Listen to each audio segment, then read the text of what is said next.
पहला विषय यह है, मंत्री सुमित सिंह हनुमान चालीसा जो हम लोगों ने मस्जिद के सामने किया उसका वीडियो जारी करे। हम लोगों ने तो अपने तरफ से वीडियो जारी कर दिया कि हमने मंदिर में किया, हम लोगों को भीड़ ने घेरा, हम लोगों ने कोई उत्तेजक नारेबाजी नहीं की भीड़ के सामने।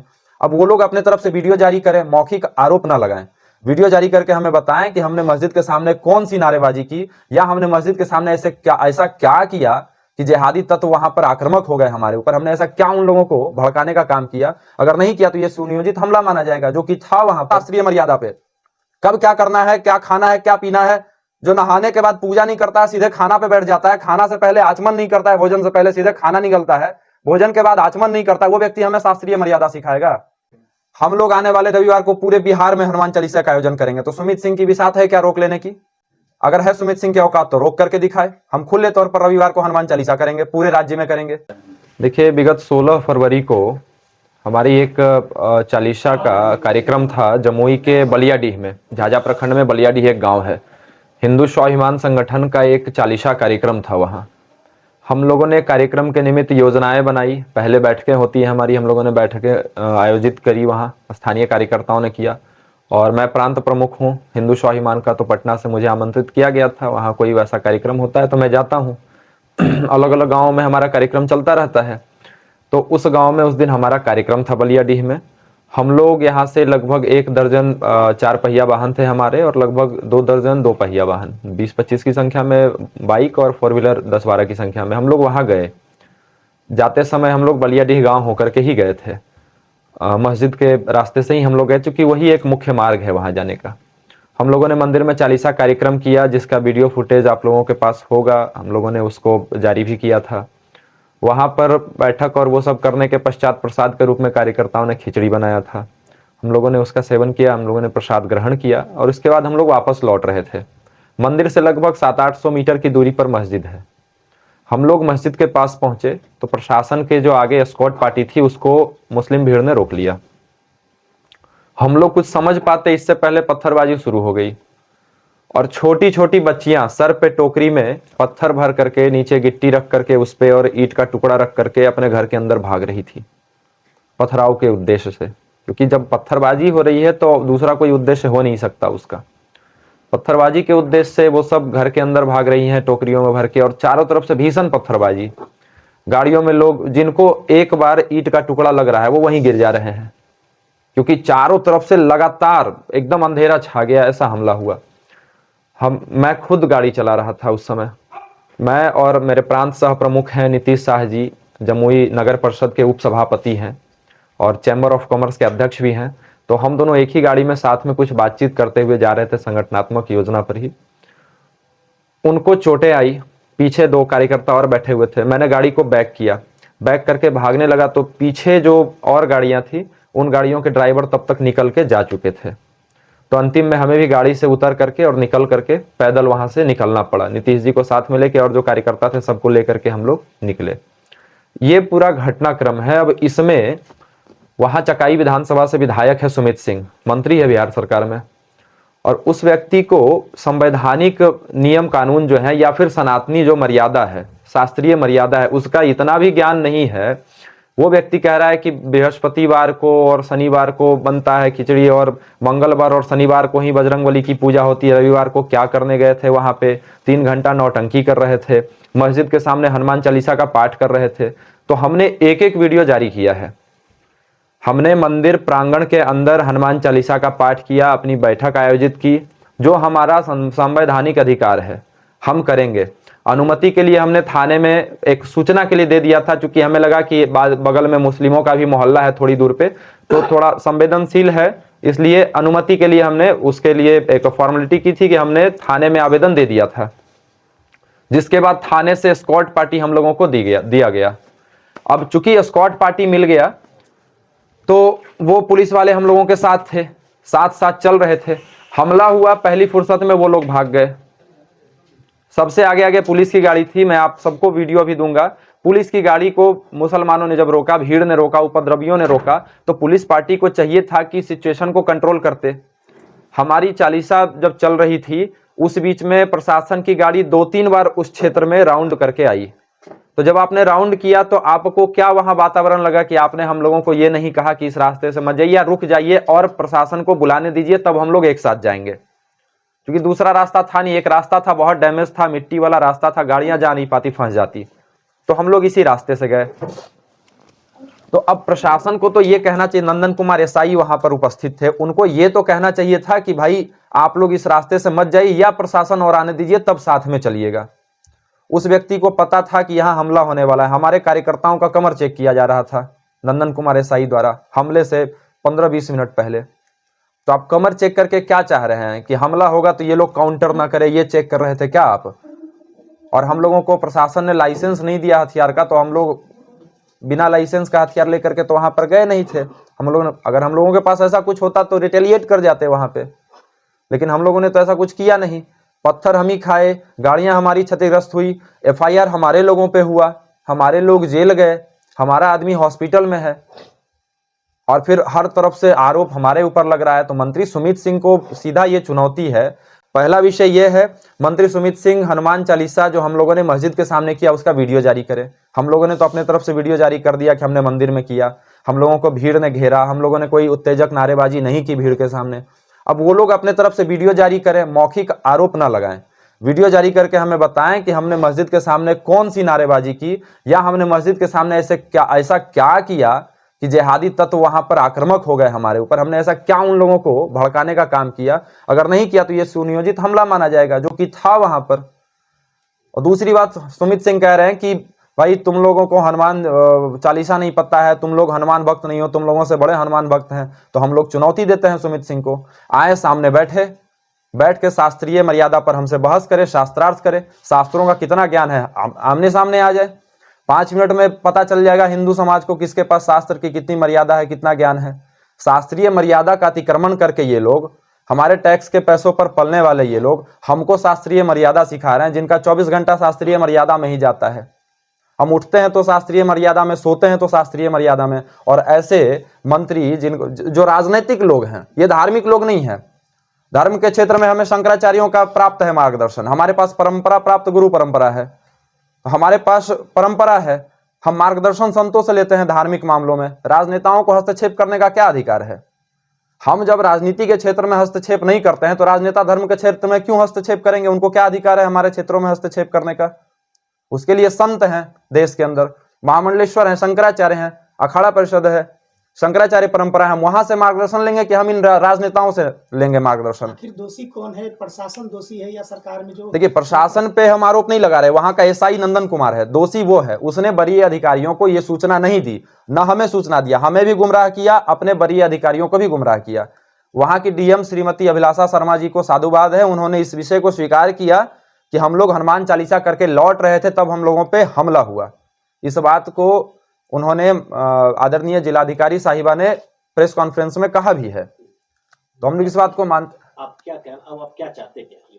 देखिए, इस मामले में जो न्याय है वो संवैधानिक दृष्टिकोण से न्याय हो। हमारे ऊपर हमला हुआ है, हमारी गाड़ियां क्षतिग्रस्त हुई हैं, तो हमारे ऊपर प्रशासनिक कार्रवाई नहीं हो। क्योंकि प्रशासन के सामने हमने सारे साक्ष्य को उपस्थित करा दिया है कि हमला हमारे ऊपर। प्रशासन कोई तो ऐसा साक्ष्य लाए कि हम लोगों ने कुछ गलती किया है।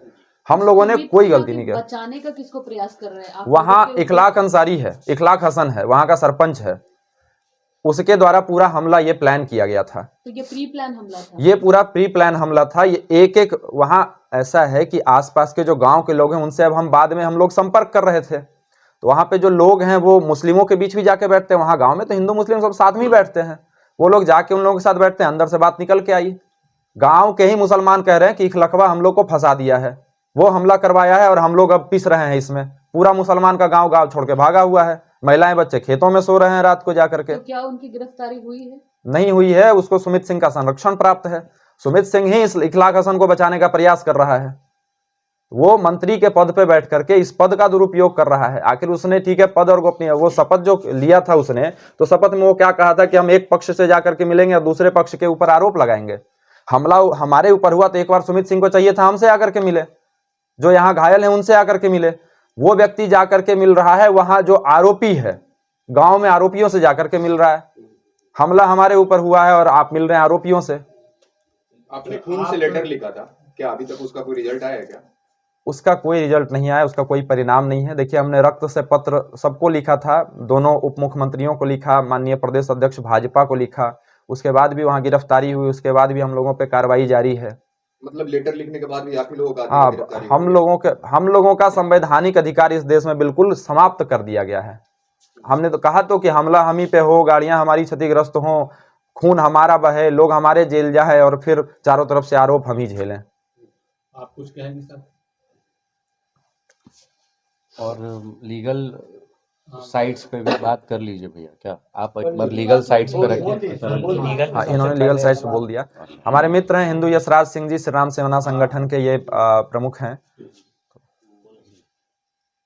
जैसे आप सभी को ज्ञात होगा कि हाँ, सामूहिक हनुमान चालीसा जमुई में हो रहा था और उस दौरान जितने भी हिंदू स्वाभिमान के कार्यकर्ता थे वो अपने घर की ओर जब जा रहे थे तो बीच रास्ते में एक आक्रामक संकेत मिलता है इन लोगों को और उस पर फिर जितनी सारी गाड़ियां होती हैं, जितने हिंदू कार्यकर्ता होते हैं, उन पर आक्रामकता के साथ पूरी तरह से एक हमला होता है। और हमला मस्जिद के नज़दीक होता है, एक लोकल जगह पे होता है जहाँ पे ईंटें पत्थर से मार करके सारे कार्यकर्ताओं को चूर चूर कर दिया जाता है, जिसमें कई कार्यकर्ता घायल हैं जो पटना के आईजीएमएस में हैं और वो भी एक कहीं ना कहीं लोकतांत्रिक पद पर है। और इस दौरान सबसे दुर्भाग्य की बात यह है कि बिहार सरकार के माननीय मंत्री सुमित सिंह जी के द्वारा एक बयान आ जाता है कि हमसे बड़ा हनुमान भक्त कौन है। सबसे बड़ी बात यह है कि जब किसी रोड पर कोई व्यक्ति चल रहा है और उस पर किसी भी प्रकार का हमला होता है तो उसको ध्रुवीकरण तो नहीं करना चाहिए सुमित जी को। सबसे बड़ी बात यह है कि जो व्यक्ति, जाहिर सी बात है कि संवैधानिक अधिकार में हम बिहार में हैं, भारत में हैं और सामूहिक हनुमान चालीसा या फिर कोई भी धार्मिक तंत्र, उस पर किसी का भी अधिकार है, वो कहीं भी जाकर के कोई भी तरह का कार्य कर सकता है, चाहे वो धार्मिक व्यवस्था की हो या ना हो। लेकिन दुर्भाग्यपूर्ण ये देखने को मिल रहा है कि बिहार में हिंदू संगठन के कार्यकर्ता पर ये एक पक्षीय राजनीति और इसको ध्रुवीकरण के लिए मूव करने के लिए बिहार सरकार के मंत्री इसमें कूद पड़ते हैं और वन साइडेड बात करते हैं बिना सोचे समझे, जहां के जिला अधिकारी और जिला प्रशासन के दोनों के बीच में कहीं ना कहीं बातचीत का फर्क दिखता है प्रेस कॉन्फ्रेंस के माध्यम से। और ये साफ साफ सिद्ध होता है कि सामूहिक हनुमान चालीसा तक सब कुछ ठीक था, लेकिन रोड पर चलते हुए हिंदुओं को मारने का ठेका किसी एक कम्युनिटी के द्वारा बिहार में ले लिया गया है। और उसके बाद इन कार्यकर्ताओं को और इन लोगों को जाहिर सी बात है कि झूठ मूठ का आरोप, आलोचना और एक आपराधिक किस्म के तथ्य पे आधार पर यह सुनिश्चित करने का प्रयास किया जा रहा है कि ये लोग एक अपराधी थे जो वहां माहौल बिगाड़ने गए थे। 1000-2000 सामूहिक हनुमान चालीसा पूरे बिहार के जिले में हुआ, बिहार से बाहर हुआ, कहीं कोई राइट नहीं, कहीं कोई दंगा नहीं, जमुई में ही क्यों दंगा हुआ? ये सवाल मैं वहां के माननीय विधायक और मंत्री जी से पूछना चाहता हूं और उनसे ये पूछना चाहता हूं कि क्या हिंदू संगठन के कोई भी कार्यकर्ता ने कभी दंगा भड़काने का प्रयास यहां पर तो नहीं किया और कहीं नहीं किया है। लेकिन पिछले 2 वर्षों से ये साफ साफ दिख रहा है, कभी गौ रक्षा में हिंदू संगठन के कार्यकर्ताओं को जेल जाना पड़ रहा है, कभी सामूहिक हनुमान चालीसा में जेल जाना पड़ रहा है, कभी रामनवमी के यात्रा में पत्थरबाजी हो रही है तो जेल जाना पड़ रहा है। और हम कानून को मानते हुए इस चीज के लिए तो बहुत जरूर सोचते हैं कि भाई जो हो प्रोटोकॉल से हो। जब पुलिस वहां पर है और ये जांच का विषय है कि हमला किसने किया है तो इसमें देर किस बात की? जांच क्यों नहीं हो रही है? क्यों लीपापोती हो रहा मामला? लीपापोती इसलिए हो रहा है क्योंकि राजनीति यहां पर टकरा रही है। सुमित सिंह जी को लग रहा है कि इन लोगों को इखलाक हसन को बचाना है। जो मुख्य आरोपी है इखलाक हसन, सुमित सिंह का वोट बैंक बनाता है क्षेत्र में, उसको बचाना है और कुछ नहीं करना है इन लोगों को। इन लोगों का वोट बैंक बच जाए, किसी तरह से ये लोग हम लोगों को प्रताड़ित करके अंदर भेज दें। चूंकि देखिए पिछली बार 550 वोट से सुमित सिंह जीता था और हम लोगों के विरोध के कारण अब सुमित सिंह की स्थिति वहां दयनीय हो चुकी है क्षेत्र में। तो अगर अब दिक्कत हो जाए तो सुमित सिंह का हारना तय है। अगर अब हम लोग विरोध में उतर गए, सुमित सिंह का हारना क्षेत्र से तय हो गया है। अब वो सोच रहा है कि किसी तरह से इन लोगों को अंदर कर दो, इन लोगों को जेल भेज दो, इन लोगों का मनोबल तोड़ दो ताकि अपना चुनाव निकल जाए, क्योंकि ये तो चुनावी वर्ष है। और राजनेताओं को, जो लोग यहां पर आकर के दोहरी राजनीति कर रहे हैं, उनको औकात बताने का वर्ष तो यही है। जनता तो औकात बता देगी चुनाव में। आप अगर इस तरह से द्विपक्षीय कार्रवाई करेंगे तो औकात तो आपको पता चलेगा ही चुनाव में। और वो कह रहे हैं रविवार को हनुमान चालीसा नहीं होनी चाहिए, खिचड़ी का ही बात कह रहे हैं कि वो नहीं होना चाहिए। हम लोग आने वाले रविवार को पूरे बिहार में हनुमान चालीसा का आयोजन करेंगे, तो सुमित सिंह की भी साथ है क्या रोक लेने की? अगर है सुमित सिंह की औकात तो रोक करके दिखाए। हम खुले तौर पर रविवार को हनुमान चालीसा करेंगे, पूरे राज्य में करेंगे। अगर है दम तो रोक के दिखाएं। आप सरकार में बैठे हैं, पूरा सिस्टम आपका है, आप रोक के दिखा लीजिए दम है तो। हम करेंगे हनुमान चालीसा, रविवार को ही करेंगे, हम नहीं करेंगे मंगल को। आए बहस करें ना हमसे शास्त्रीय मर्यादा पे, कब क्या करना है, क्या खाना है, क्या पीना है। जो नहाने के बाद पूजा नहीं करता है सीधे खाना पे बैठ जाता है, खाना से पहले आचमन नहीं करता है, भोजन से पहले सीधे खाना निगलता है, भोजन के बाद आचमन नहीं करता, वो व्यक्ति हमें शास्त्रीय मर्यादा सिखाएगा? खड़ा खड़ा भोजन करता है, जूता पहन के भोजन करता है वो मंत्री, वो हमें सिखाएगा शास्त्रीय मर्यादा कि भोजन कैसे करना चाहिए, हनुमान चालीसा कैसे करना चाहिए? एक पैसे का ज्ञान नहीं है, बेबुनियाद आरोप हम लोगों के ऊपर है। क्या संवैधानिक तौर पे ये सही है या बिल्कुल ही गलत है? संवैधानिक तौर पे हमारा अधिकार है कि हम कहीं भी पीसफुली मूव कर सकते हैं with in the territory of India. ये आर्टिकल 19 हमें अधिकार देता है और हम वही कर रहे थे। संविधान हमें अधिकार देता है आर्टिकल 25 के तहत कि हम अपने धर्म को प्रैक्टिस कर सकते हैं, प्रोफेस करते हैं और प्रोपोगेट कर सकते हैं। तो वो हम कर रहे थे, मंदिर के अंदर कर रहे थे, तो कहीं से भी किसी भी प्रक्रिया का उल्लंघन नहीं था, ना संविधान का, ना किसी कानून का। तो हम हर प्रकार से संविधान के अनुकूल ही कर रहे थे जो कर रहे थे। और बात अगर कार्रवाई की है, किन किन लोगों पे कार्रवाई की जा सकती है? जैसा ये दंगे की तरह मान लो छोटा फॉर्म ऑफ दंगा, तो क्या इस पे किन किन लोगों पे कार्रवाई की जा सकती है? कार्रवाई जो मुस्लिम पक्ष है उसी पे होना चाहिए। हम तो अपने अधिकार का ये कर रहे थे एक्सरसाइज, लेकिन हमारे साथ गलत हुआ, तो कार्रवाई तो केवल और केवल मुस्लिम पक्ष पे होनी चाहिए। नहीं, आप इन्होंने एक ऐसी बात का स्कॉट भी थी, पुलिस की भी एक जिप्सी थी बट वो चली गई, तो क्या वो भी इस चीज में जिम्मेदार है? पुलिस तो भाग गई, ये तो सत्य है। और पुलिस यहाँ पे सिर्फ वसूली करने के लिए बिहार में, तो मैं खुद देख रहा हूँ as a lawyer day to day कि हमारे जो क्लाइंट्स रहते हैं आते हैं कि पुलिस हमें प्रोटेक्शन नहीं दे पा रही है सर, हम क्या करें। तो हम एज ए लॉयर तो हमें कोई सरकार अधिकार देती नहीं कि अपने क्लाइंट्स को प्रोटेक्शन दें। पुलिस के पास है तो वो करती नहीं है। यहाँ पे भी वही हुआ, आगे पुलिस थी, उसके बावजूद ये घटना हो गई। लोकल पुलिस थी, ये भी नहीं कोई बाहर की थी। आप क्या पक्ष रखना चाहते हैं? जो प्रेस कॉन्फ्रेंस बुलाया है, क्या आप मतलब बताना चाह रहे हैं? हम बस इतना बताना चाह रहे हैं कि जो भी हुआ वो गलत हुआ। ये कानून का सरसल जो कहा जा रहा है कि हिंदू संगठनों ने पालन नहीं किया, ऐसा नहीं है। हिंदू संगठनों ने सारे कानून का पालन किया। मैं आपको पहले ही बता चुका हूँ संविधान और कानून के हिसाब से। और जो भी ये उटपटांग वक्तव्य दे रहे हैं कि हनुमान चालीसा पढ़ने के लिए हमें किसी की परमिशन की ज़रूरत पड़ेगी, वो मानसिक रूप से बीमार हैं और ऐसा कोई कानून में प्रावधान है नहीं कि कुछ पुलिस परमिशन। तो बता रही है कि जुलूस के लिए परमिशन चाहिए था, पढ़ने के लिए नहीं बता रही। जुलूस ये जुलूस नहीं था। पुलिस के कहने पर ही हम शांतिपूर्ण तरीके से वहाँ एक शांतिपूर्ण तरीके से निकल रहे थे। वो right to procession is my fundamental right, है ना, and can not be taken away by whims and caprice of state, है ना। तो यहाँ पे आप सिर्फ बोल देना कि आप प्रोसेशन नहीं निकाल सकते हो तो हम घर में ही बैठे रहें क्या? कोरोना समझा है अपना, हम सब खुला है सब कुछ, हम घूम रहे हैं, चल रहे हैं, फिर रहे हैं। आप भी यहाँ आ रहे हैं तो पुलिस बोलेगी आप नहीं आ सकते हैं तो क्या? जैसे आप कानून के रखवाले, क्या लगता है इन लोगों को न्याय मिलेगा, या अगर मिलता है तो किस स्तर तक मिलेगा, या फिर कहीं इन्हीं लोगों को फिर से फ्रेम तो नहीं किया जा सकता? फ्रेम तो कर दिया ना इनको, जो झूठ का फ्रेम कर दिया। और मैं तो कहूंगा कि एकदम कानून का उल्लंघन हुआ है। सेक्शन 46 सीआरपीसी कहता है कि आप किसी महिला को रात के आप आफ्टर सनसेट और सनराइज के बीच में नहीं उठा के ले आ सकते हैं। खुशबू पांडे जी को उठा के ले गया। उसके बाद कोई वुमेन कांस्टेबल नहीं थी उसको उठा के ले जाने के लिए। उसमें भी एक प्रावधान है। कानून कहता है कि अगर इमरजेंसी है और आप ले जा रहे हैं तो आपको मैजिस्ट्रेट, जो वहां के मैजिस्ट्रेट फर्स्ट क्लास होंगे, उनका परमिशन चाहिए होगा, जो कि यहाँ ना उनको दिखाया गया ना बताया गया उनके अधिकार के बारे में। हमारे पास प्रॉपर साक्ष्य है जो हिंदू स्वाभिमान मंच के माधव जी अभी पेश करेंगे कि कैसे और क्या क्या गलती पुलिस की हुई। पुलिस आगे स्कॉट कर रही थी, भाग गई। अरे आप हमें प्रोटेक्शन देने के लिए हो, टैक्स किस लिए हम देते हैं? हम प्रोटेक्शन के लिए। और आप भाग गए, हम पे आक्रमण हो गया। आप ही ले जा रहे थे उस मार्ग से, वहां उस मार्ग से पुलिस का सजेशन था कि ले जाना है। उसके बाद आप भाग गए। उसके बाद रात में हमारे कार्यकर्ता को लिपापोती करने के लिए उठा के ले जा रहे हो, वो इलीगल। तो इस सरासर सरकार और पुलिस की गलती है। जिसका जिम्मेदारी हम लोग के ऊपर ठहराया जा रहा है। तो आपका कहना है पूरी तरीके से प्रशासन इसमें जिम्मेवार है? जी, प्रशासन पूरी तरह इसमें जिम्मेदार है, यहाँ की सरकार जिम्मेदार है, यहाँ की सरकार की जो जिहादी मानसिकता है वो जिम्मेदार है।